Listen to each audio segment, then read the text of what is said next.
Here's how to install P on your machine. First of all, you're going to need Python. And to check that you've got a Python on there, just simply type at the command prompt, type Python and version. That should show you the current version. 3.8 is a good version to be using. You're also going to need Git installed on your machine. So if you type Git, you should get a help screen showing you all the commands. Now, I would suggest that you create a directory to put the project into, and I'm going to call it my project. There we go. And then for CD into my project. So we've got an empty directory, and it's ready to receive all the files for the P project itself.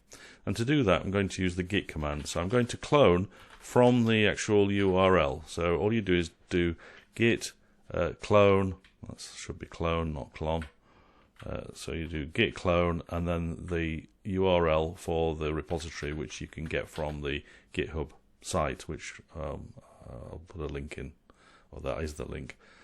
At that point, then it will clone all of the latest files, the actual working repository, into a directory which is called P. As you can see, it's there. So if we cd into P, we should now be able to type Python and P, and it will run P. There you go. So that's recovered it from GitHub, the latest version, and that's the one we're running.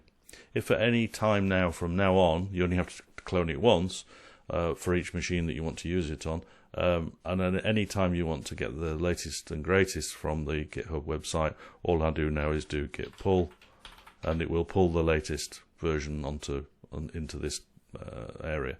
And as you can see, it's already up to date.